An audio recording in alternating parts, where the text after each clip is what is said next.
অবশেষে দেশে ফিরে আসছেন সাকিব।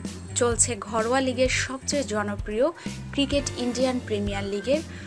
আর এই আসরে বাংলাদেশে একমাত্র ক্রিকেটার সাকিব আল হাসান। সানরাইজার্স হায়দ্রাবাদ ইতোমধ্যে খেলেছে 5টি ম্যাচ, তবে সাকিব মাঠে নেমেছেন মাত্র একটিতে। সানরাইজার্স হায়দ্রাবাদের জার্সিতে 17 ম্যাচে সাকিব আল হাসান ব্যাট হাতে করেছেন 239 রান, আর বল হাতে ঝুলিতে পড়েছেন 14টি উইকেট। গত আসরে ব্যাটে বলে দুর্দান্ত পারফরমেন্সই উপহার দিয়েছিলেন সাকিব, যে কারণে 12তম আসরে বাংলাদেশ টেস্ট ও টি-20 দলের এই অধিনায়ককে ধরে রাখে সানরাইজার্স হায়দ্রাবাদ। তবে চলমান আসরে ভিন্ন চিত্রই দেখা যাচ্ছে। সানরাইজার্স ইতোমধ্যে খেলেছে 5টি ম্যাচ, তবে সাকিব মাঠে নেমেছেন মাত্র একটিতে। প্রথম ম্যাচে মাঠে নেমে দলকে জেতাতে পারেননি তিনি। তার বোলিং থেকেই প্রতিপক্ষ বের হয়ে নিয়ে যায় জয়। এই কারণে পরবর্তী আর কোনো খেলায় তাকে দলে রাখা হয়নি। আর হায়দ্রাবাদের সাজঘর থেকে ফাঁস হলো এই তথ্য।